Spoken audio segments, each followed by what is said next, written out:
Hola, ¿qué tal? Bienvenidos de nuevo a Economía a Fondo, esta semana en la que los mineros españoles han extendido sus protestas por la grave situación que atraviesa su sector.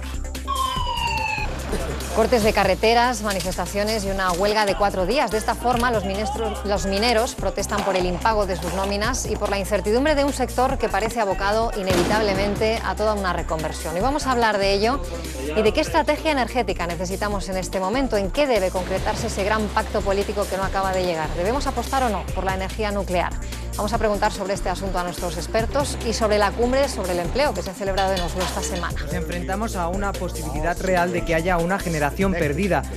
Así de contundente se mostraba Dominique Strauss-Kahn, el director gerente del Fondo Monetario Internacional. Y es que en el mundo hay 210 millones de parados. Desde 2007, esa cifra ha crecido en 30 millones de personas y las 3/4 partes en economías avanzadas.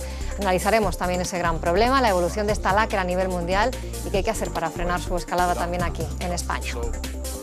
Lo vamos a hacer como cada semana en compañía de nuestros dos invitados. Son Emilio Ontiveros, catedrático de Economía de la Empresa de la Universidad Autónoma de Madrid. ¿Qué tal? Hola. Y Juan José Toribio, que es profesor del IES y economista. Bienvenido. ¿Qué tal? Hola, ¿qué tal? Bueno, os empiezo preguntando por las protestas de los mineros, por esa huelga que ya han convocado de 3 días. Protestan sobre todo por que no se les pagan las nóminas y también porque las ayudas que están recibiendo en este momento podrían desaparecer y eso pone en peligro el futuro del sector. Esto es lo que decía al respecto el comisario europeo Joaquín Almunia.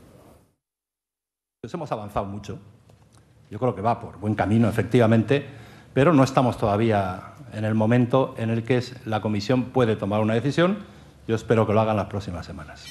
Espera que lo haga en las próximas semanas, es lo que decía Joaquín Almunia, pero estamos pendientes, por un lado, de saber si la Comisión Europea aprueba ese decreto español de subvenciones al carbón nacional y, por otro lado, si se mantienen o no las ayudas a todo el sector hasta el año 2014. En cualquier caso, parece que este sector está abocado a una situación complicadísima. ¿Qué evolución veis en este caso? Hombre, lo que hay que tener muy presente en cualquier caso, más allá de lo que has dicho, que es correcto, Mónica, es que la huelga es porque no están cobrando la nómina de empresarios privados de la minería, a los que las autoridades, el ministro de Industria, les atribuye que han cobrado unas cantidades, 367 millones de euros, y que deberían pagar las nóminas, ¿no? Ese es el problema, ¿no? De hecho, el encierro que han hecho 5 o 6 mineros en la sede del Ministerio de Industria, lo que han dicho al término de esta semana es: nos iremos cuando cobremos, cuando todo el mundo, los 2000 y pico mineros que hay, cobren las nóminas. Y quien tiene que pagar las nóminas es el sector privado. Pero dicho esto, lo que subyace efectivamente es el difícil camino que tiene un sector que casi todo lo tiene en contra, siendo rigurosos en el análisis. Lo que tiene a favor, pues es verdad que una cierta autonomía, la de disponer de una materia prima, de un combustible nacional. Pero todo lo demás está en contra, porque la extracción tiene un coste muy elevado, incluso cuando comparamos, incluyendo costes de transporte del propio carbón traído de otras latitudes.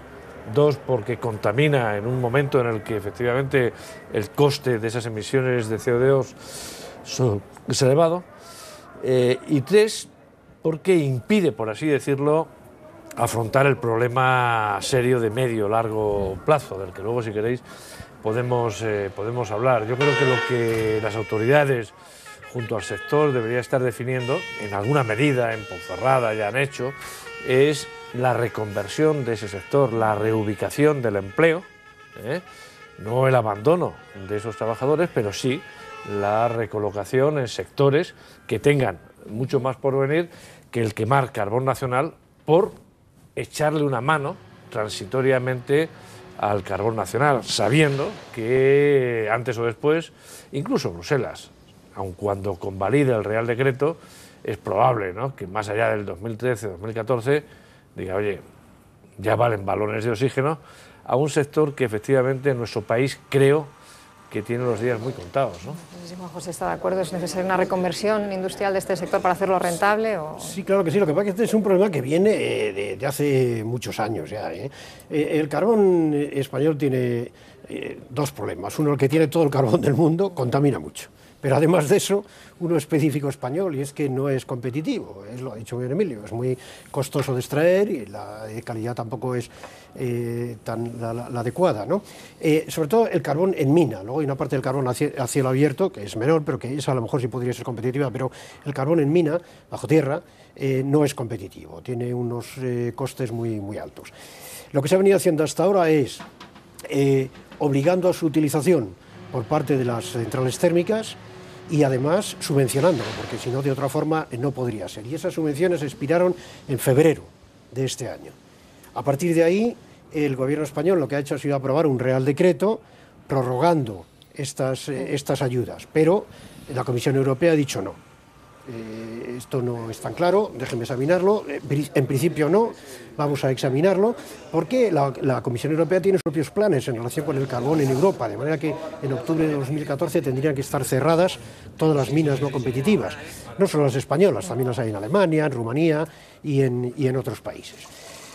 Claro, en ausencia de esa subvención, las empresas no pueden funcionar, o no es rentable que funcionen, ya han dejado de pagar las nóminas. No estoy dando la razón a las empresas, no lo sé, a lo mejor, no sé quién de los dos tiene razón. Lo que digo es que en ausencia de esas subvenciones, el sector es inviable y por lo tanto lo son también las empresas. Bueno, yo comprendo que para los trabajadores esto es un problema serio. Se ven abocados a la extinción, no solo ya al no cobro de los salarios, sino a la extinción de su relación laboral. Pero esto tarde o temprano tiene que ocurrir y yo creo que llevamos ya demasiados años. Es decir, que este tema debería estar ya solucionado desde hace tiempo y que prolongarlo excesivamente en el tiempo no es bueno para nadie, empezando para los propios trabajadores. Forma parte, es verdad, de un problema más amplio, decía muy bien Emilio, que sí que está. De un problema más amplio del que os pregunto también ahora, porque es verdad que sobre la mesa sigue estando el debate de qué hacer realmente de forma estratégica con la energía de forma más general en nuestro país y a largo plazo, ¿no? Y aquí estamos también pendientes todavía de que se concrete ese pacto político energético que no termina también de llegar y tenemos escollos importantes, por ejemplo, en materia nuclear, ¿no? Ese es uno de los principales escollos para alcanzar ese pacto. ¿Cuál debería ser esa estrategia energética en España? ¿Hay que apostar por la energía nuclear? ¿Qué es lo que hay que hacer? Yo creo que, como en toda estrategia, y dices bien, aquí este sí que es un tema en el que hay que tener una visión de largo plazo, una visión estructural, una visión estratégica, y preferiblemente sería bueno convenirlo con el resto de las fuerzas políticas, desde luego con quien puede tener la oportunidad de gobernar en próximas legislaturas. Yo creo que debería haber 3 o 4 principios básicos en una estrategia energética, ¿no? Uno, la reducción de la dependencia, una, la autonomía, buscar un mix de generación energética que no nos exponga en exceso, no nos cree más fragilidad al exterior de la que ya tenemos. 2, que sea eficiente, es decir, que el sector real, que es el consumidor de esa energía, no pague demasiado por la misma y por tanto no se convierta en una desventaja competitiva. Si puede ser una ventaja competitiva, mucho mejor. Es decir, si el mix de generación más la eficiencia de nuestras empresas energéticas hacen que el precio del kilovatio hora sea mejor, más barato en España y que puedan producir de forma más eficiente, mejor. 3, la sostenibilidad. Yo creo que esto es muy importante. Y por lo tanto, en el mix de generación tenemos que tener muy presente aquellas energías que sean compatibles con la preservación del medio ambiente, con la reducción de emisiones. Y un último factor, pero no menos importante, que hay que tener presente en esa estrategia, es la coordinación con Europa. Es decir, en la Unión Europea hay políticas en este ámbito.